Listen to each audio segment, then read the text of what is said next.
நாடாளுமன்ற குளிர்கால கூட்டத்தொடர் வரும் 25ஆம் தேதி தொடங்க உள்ள நிலையில் அனைத்துக் கட்சி கூட்டத்திற்கு நடுவண் அரசு அழைப்பு.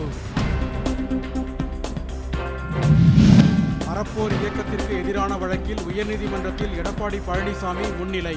வழக்கு டிசம்பர் 11ஆம் தேதிக்கு ஒத்திவைப்பு.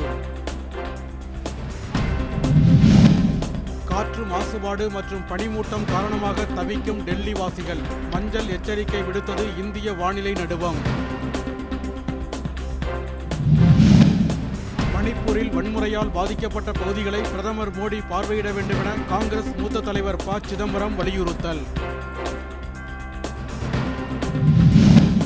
சேலத்தில் அதிக நேரம் உடற்பயிற்சி செய்த மகாதீர் முகமது என்ற உடற்பயிற்சி கூட உரிமையாளர் மயங்கி விழுந்து உயிரிழப்பு.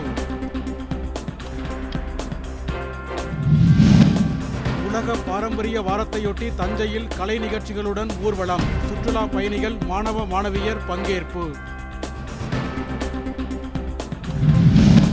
தங்கம் விலையில் பவுனுக்கு 560 ரூபாய் அதிகரிப்பு. சென்னையில் ஒரு பவுன் அணிகலன் தங்கம் 56,520 ரூபாய்க்கு விற்பனை.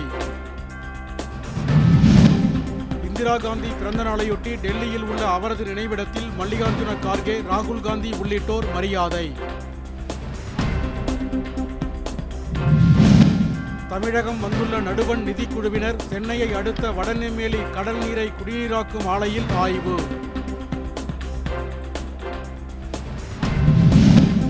காவிரி பாசன மாவட்டங்கள் மற்றும் தென் தமிழகத்தில் இன்று மிதமான மழை பெய்ய வாய்ப்பு. சென்னை வானிலை ஆய்வு நடுவம் தகவல்.